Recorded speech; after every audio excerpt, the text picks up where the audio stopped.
hard to make sure that my opinion is not reflected in this. I want you to have credible teaching so that you don't have to filter out what I think is true and what I believe to be true, because everything that I'm going to show you today is either factual truth from history or direct quotes from the men themselves. And that's why this is so important. We have to understand what is the constitutional role of every form of government within our state, because we've been brainwashed for decades out of the proper line of thinking for the proper role of government. We have been somehow moved into a perspective that the federal government has a supremacy over the states and over the local governments that we simply have to just go along and comply with. And that's simply not true. Not only is it not true, it is contrary to the Constitution. It is contrary to the foundation of this country. It is contrary to the very principles that make us who we are. So we're going to first start with the legislators of the state of Virginia in 1799. They give us the best definition of the job and obligation of a state legislator that I have ever seen, and that's why I use this quote. Unwilling to shrink from our representative responsibilities.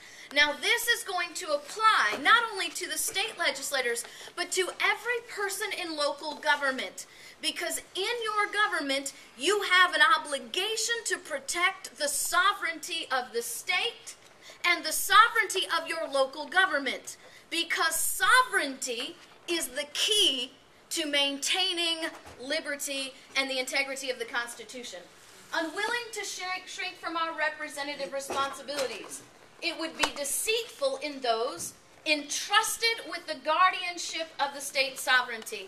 My state legislators, your primary job description is not job creation. It is not economic prosperity. It is not to establish regulations over private business.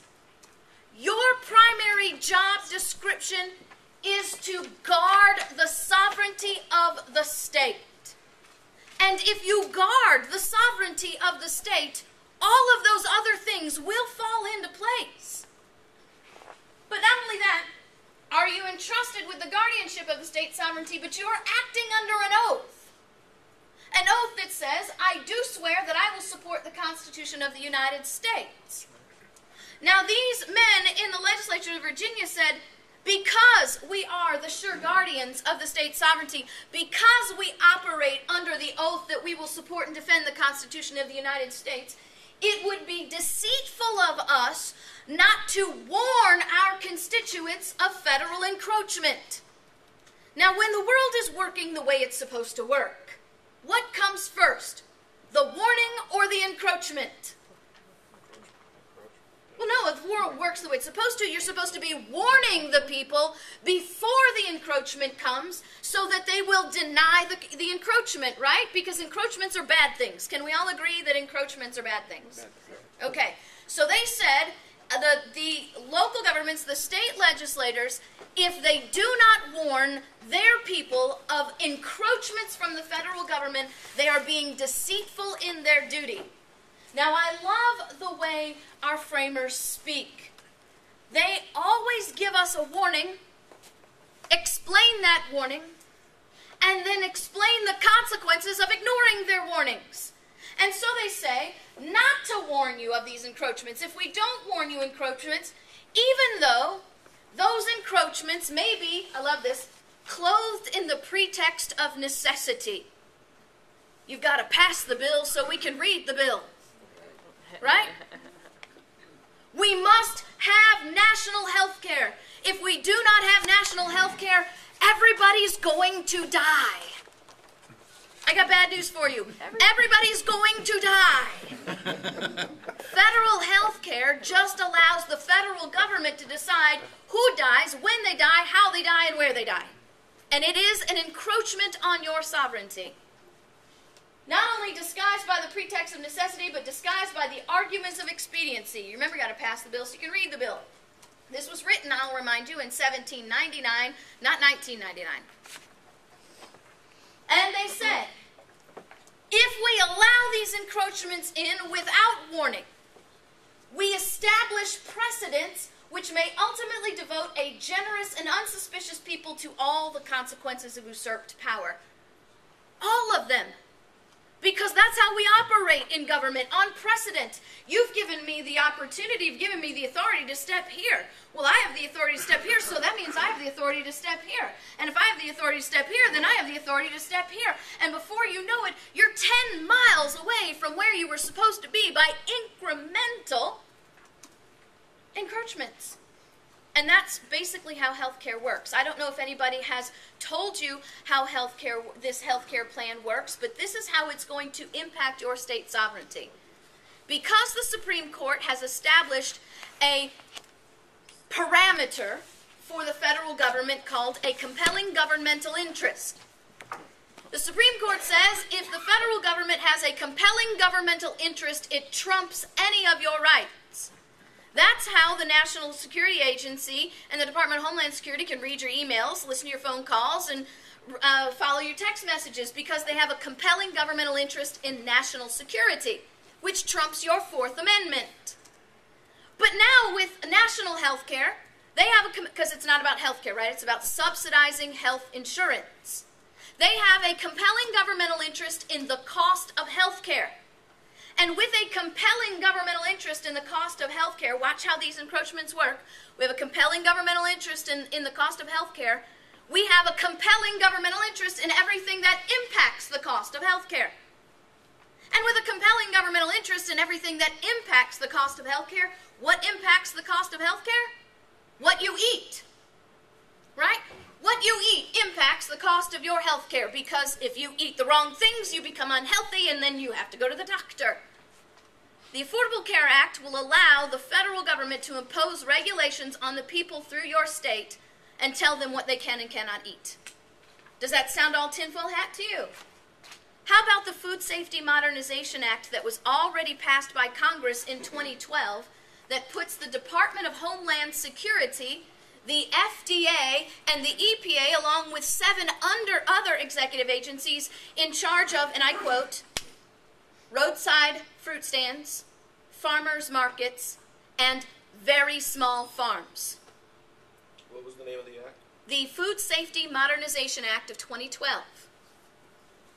Would you like me to tell you how our Congress has defined this term, very small farm? Wouldn't that be important to know? Yes. I would love to tell you, but they didn't define it. Purposely. Which means the DHS, the EPA, the FDA, and these 7 other agencies will be able to define very small farms by regulation, and that's legislation without representation. Not only do they tell you how you eat, but where you live. If you live too far from a hospital, that impacts the cost of your health care. And what do you think this administration, how do you think this administration feels about the oil and coal industry? They don't like it. One report from the CDC that says you have 85% higher chance of contracting some type of cancer from working in these industries, and the Affordable Care Act can outlaw industries. A generous and suspicious people to all the consequences of usurped power. So in order to understand the sovereignty of the state so that you can perform your function as a sure guardian of the people's liberty, of a sure guardian of the sovereignty of the state, we've got to get back to some basics. I teach a lot.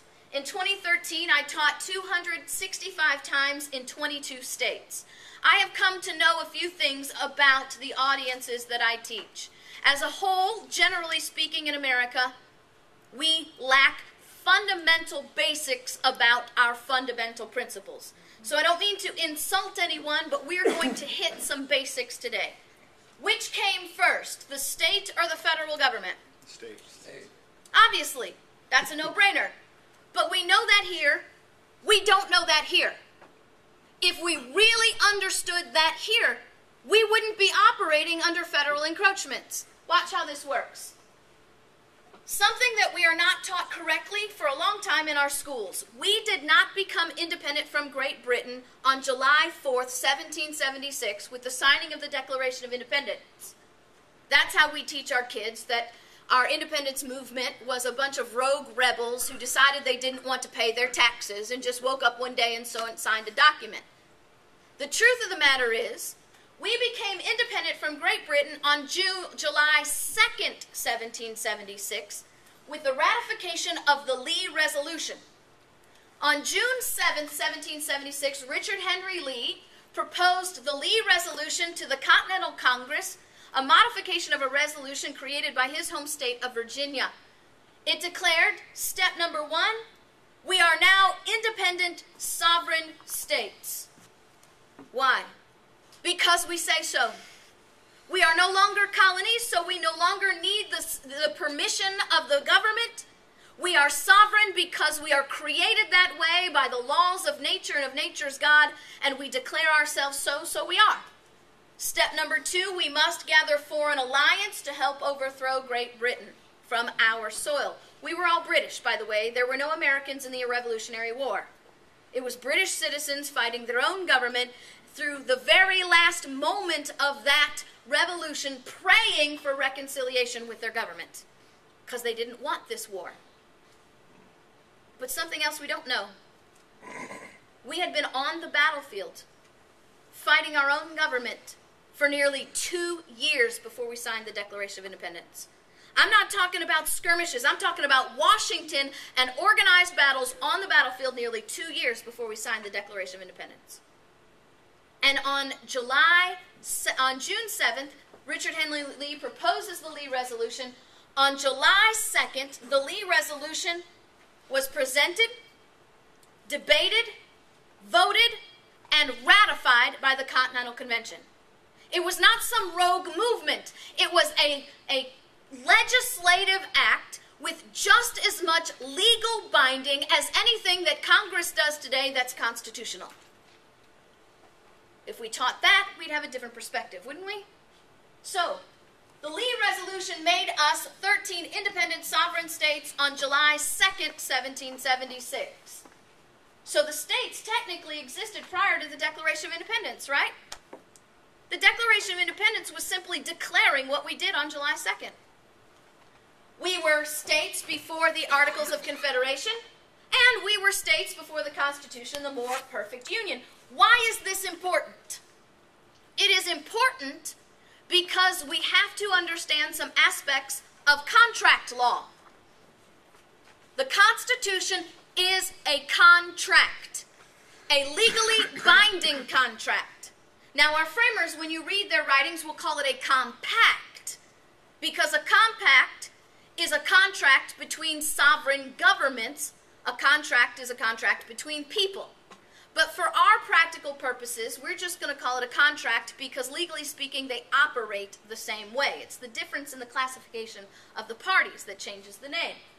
The Constitution is a contract. So in order to understand the basic principles of the contract, you have to know who are the parties to the contract and what is the product of the contract. Every contract has a product. It may not be tangible, maybe, intellectual. But every contract has a product. So who are the parties to the contract? Somebody, someday in your life, if they haven't already, is going to try to teach you that the Constitution is a contract between the people and the federal government. Not true. They might get even closer and say it is a contract between the states and the federal government.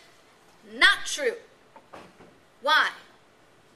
Because the federal government is the product of the contract. You cannot be a party to the contract if you are the product of the contract, because you do not exist until the contract is signed and ratified. And the only independent sovereign governments that were in existence prior to the creation of the Constitution were the states. So the states are the parties to the Constitution. Now, we don't have to hear that from me. We will hear that from our framers a little bit later. But I want to talk about what is a state. The Declaration of Independence, these are the last paragraphs of the Declaration of Independence. They tell us what the state is, what power the state has. This is very important, by the way. This is not only the last two paragraphs of the Declaration of Independence, it is also a near verbatim quote from the Lee Resolution. So let's follow along. We, therefore, the representatives of the United States of America, in General Congress assembled, appealing to the Supreme Judge of the world for the rectitude of our intentions, do, in the name and by the authority of the good people of these colonies, solemnly publish and declare. Remember, we didn't become independent on July 4th. We simply published and declared what we had done on the 2nd. Who has the authority in here? The people of the colonies. Yeah. They have delegated that authority to where? The states. So, by the authority of the people, these united colonies are, and of right ought to be, free and independent states. Now, grammatically speaking, we must recognize that there has to be a difference between a colony and a state, right? Because if they're the same thing, the sentence makes no sense. So, a colony, what is a colony? A colony has no sovereignty. A colony can do nothing unless the kingdom says so. They are subjects to the kingdom. What is the difference now? We are no longer subjects to a kingdom. We are free and independent states. We are no longer a piece of a kingdom. We are now individual, independent, and sovereign. So what does that mean? We can go further. As free and independent states, they, the states, are absolved from all allegiance to the British Crown. Now remember, we're defining the word state here. And that all political connection between them and what? The state of Great Britain. I teach kids sometimes. How many of you have heard of a game called free association? The psychologists do it. I say a word, you say whatever comes to your mind, right? And so I played this game of free association with these high school kids, and I said, okay, I'm going to say a word, you say whatever comes to your mind. State, Colorado. State, Nevada.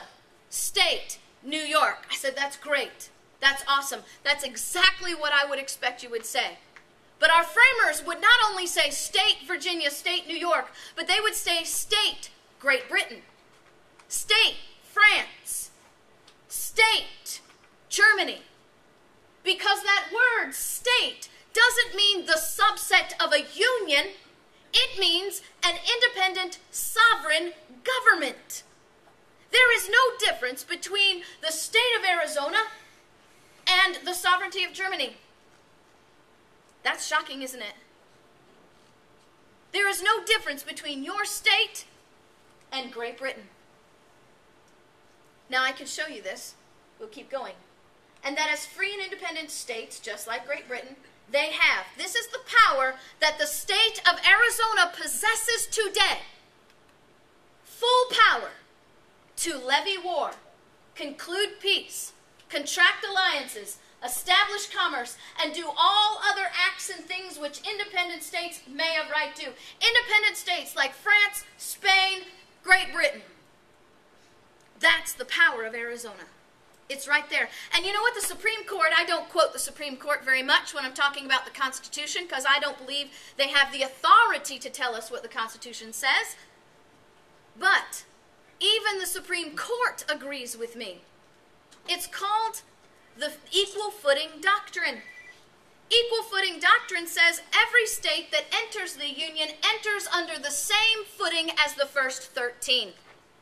So if this was true for the first 13, it is true for your state too. Now somebody's going to tell you, well, that all changed when we created the Constitution and we formed the Union. The states surrendered their power to the federal government. Well, that's not true, because the word is not surrender, it's delegate.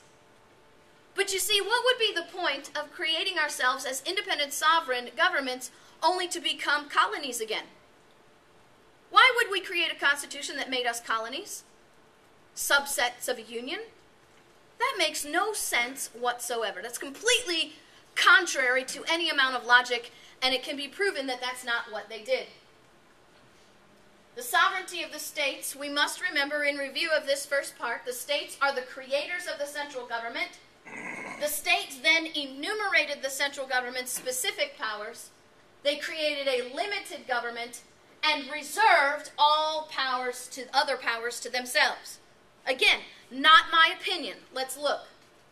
James Madison said in 1792, "I, sir, have always conceived, I believe those who proposed the Constitution conceived."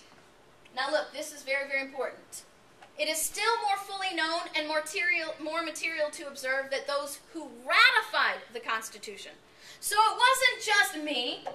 It wasn't just Jefferson. It wasn't just Franklin. It was everyone through the authority of the people who ratified the Constitution conceived that this is not an indefinite government, but a limited government tied down to specific powers. Now this is a very, if you're taking notes, this is a very, very interesting presentation that Madison is giving to the House of Representatives in 1792. I want to give you the source of this so you can go back and read this, because he gives us the best definition of the General Welfare Clause.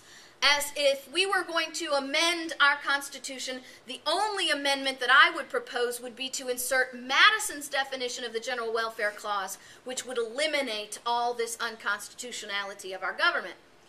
So the source is, it's called the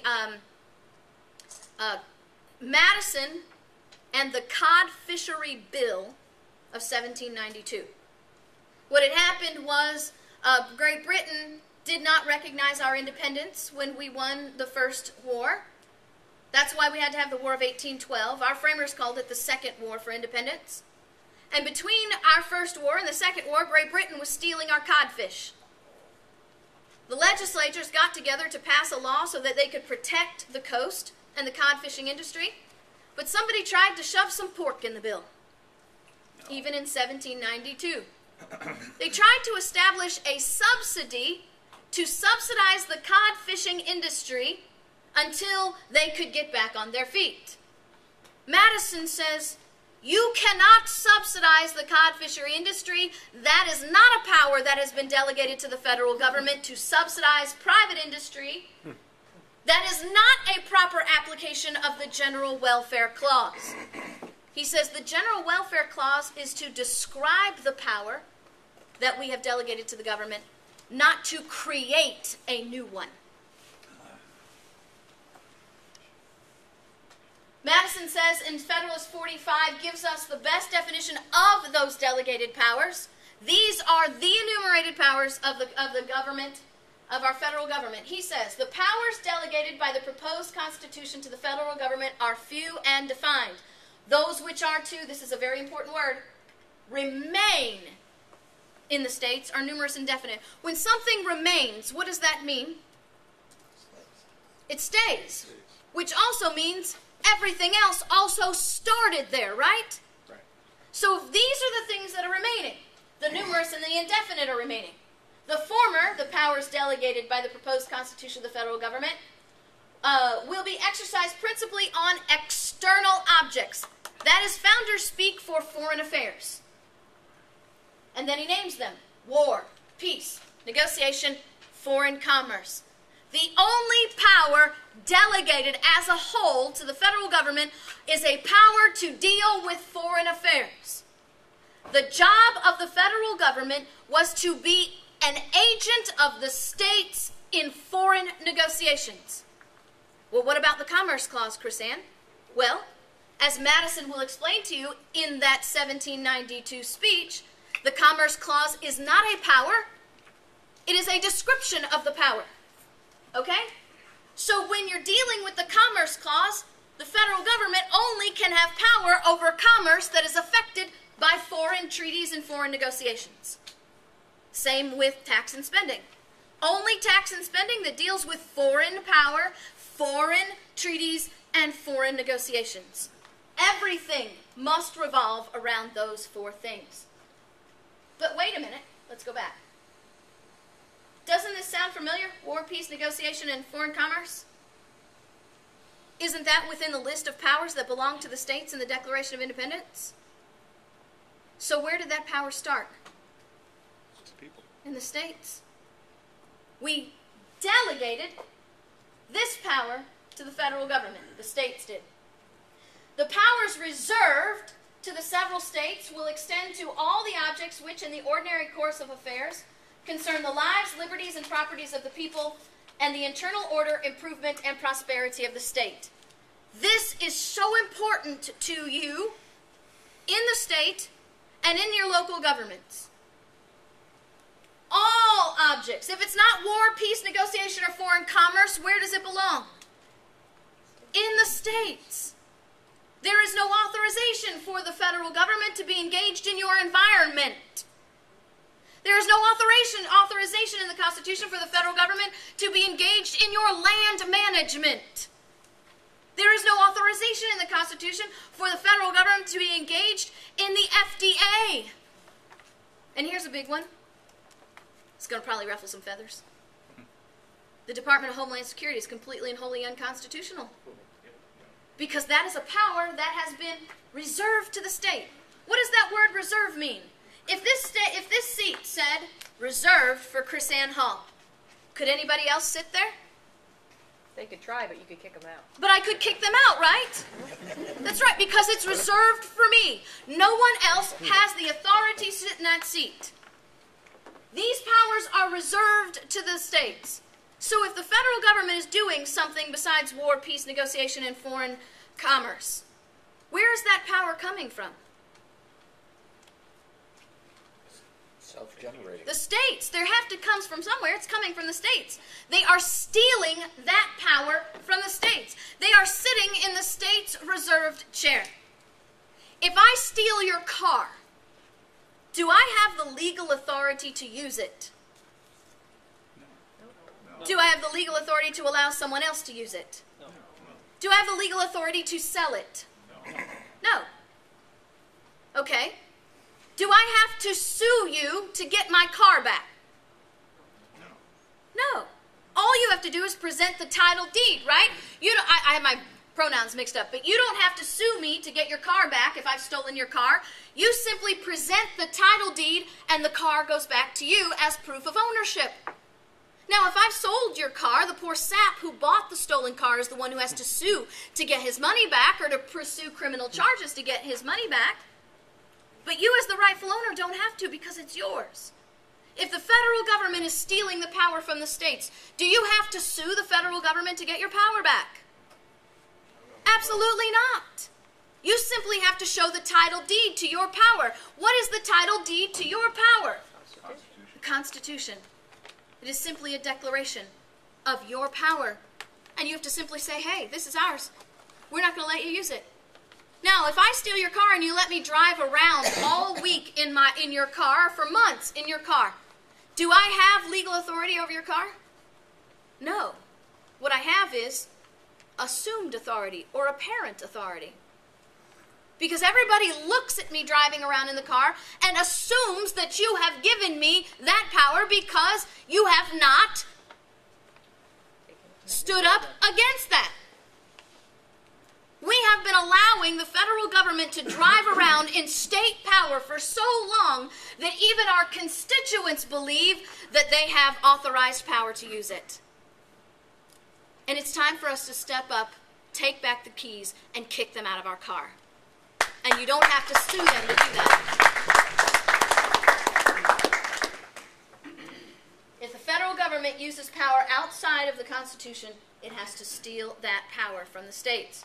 So, Jefferson tells us in 1798, whenever the general government assumes undelegated power, its acts are unauthoritative, void, and of no force.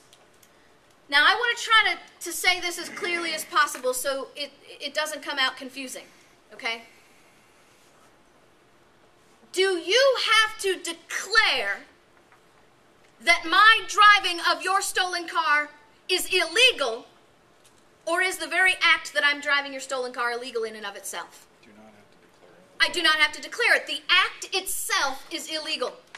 Do you have to declare, if I steal your car and sold it to someone else, that that sale is unlawful and void of no force?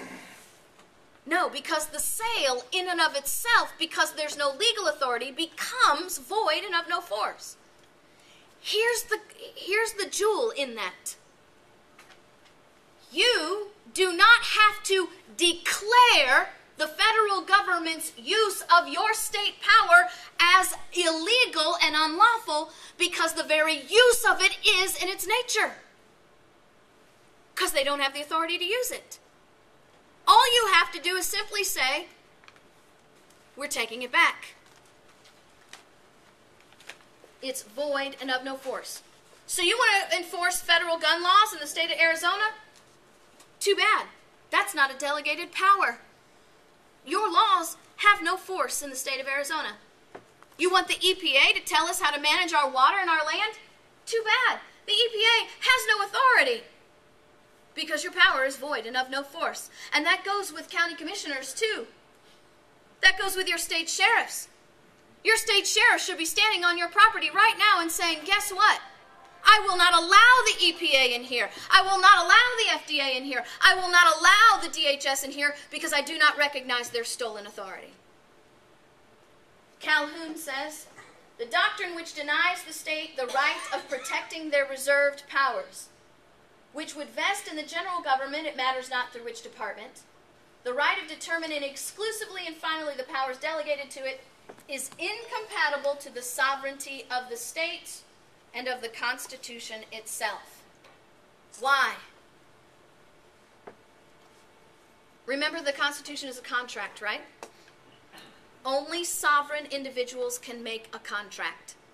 That's why, in the eyes of a law, your 13-year-old cannot engage in a contractual agreement. Because in the eyes of the law, your 13-year-old is not sovereign. He is still a subject of his parents.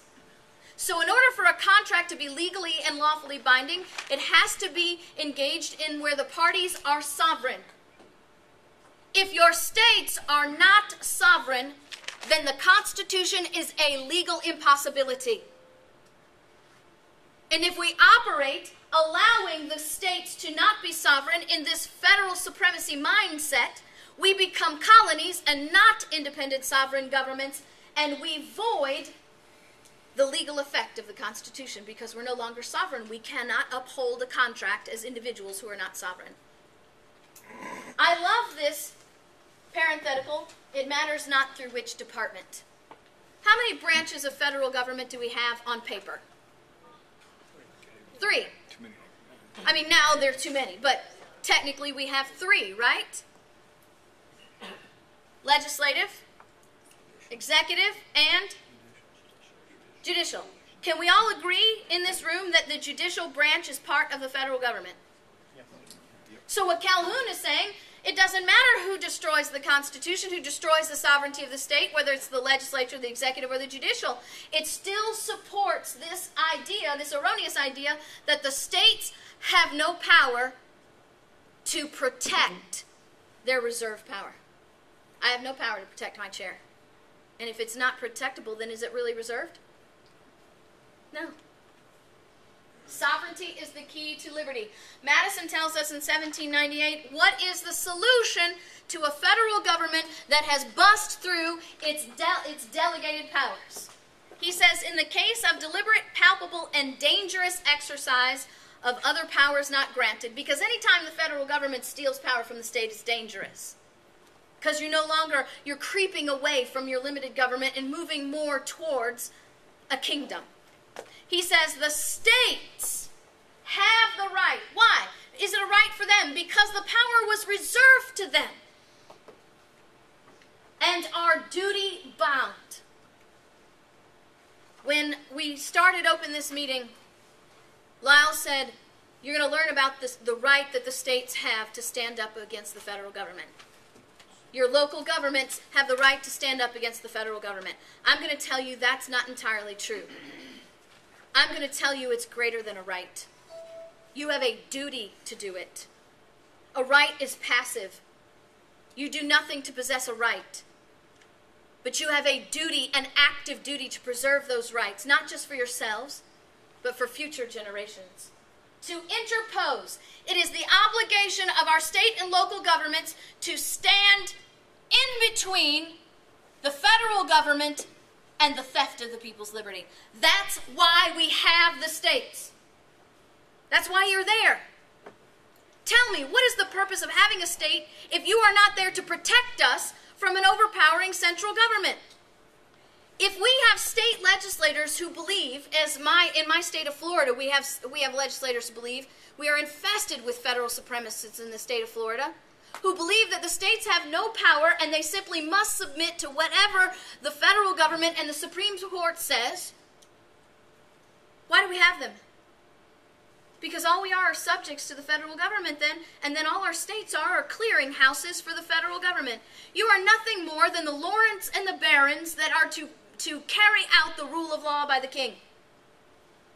And I always tell my people, if that's the case, then let's fire all the state legislators and just go move right into the kingdom, because then when we live in the kingdom, the solution is easy. We know what to do. We just start chopping off heads. Because that's what happens when you live in a kingdom. You've all seen Game of Thrones. All right, Jefferson also chimes in on this.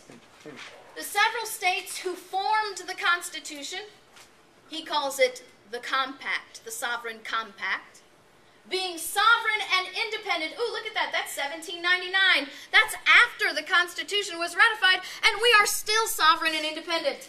Have the unquestionable right to judge of its infractions.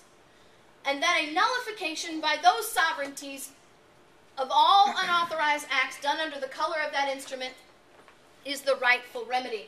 Now, I will point out to you at this moment that we are now 40 minutes into this sovereignty presentation, and this is the first time you've heard the word nullification. I do that on purpose because if I started off talking about nullification, a good percentage of people in this room would quite possibly shut me out. Because nullification is a dirty word. Sort of the way liberal has been changed. You know that, right? Back when John Locke was talking about liberty, if you were classified as a liberal, that meant you believed liberty was a gift from God. How have we changed the definition of that word? Nullification is not an act by the states. Nullification is simply recognizing that the federal government is stealing your power and that theft is void of any force. You just simply have to recognize that you've been robbed. So now that I'm here to teach you about the sovereignty, I want to arm you with the defense of your state and local government standing on their own. Because you will hear people say, oh, you can't nullify. They'll tell you nullification is not in the Constitution. They'll tell you the Supreme Court says no. They'll tell you the Supremacy Clause prohibits it. But I'm here to tell you, not in my opinion, but in the words of the men who lived it, that to disallow nullification would be an unconstitutional act of tyranny.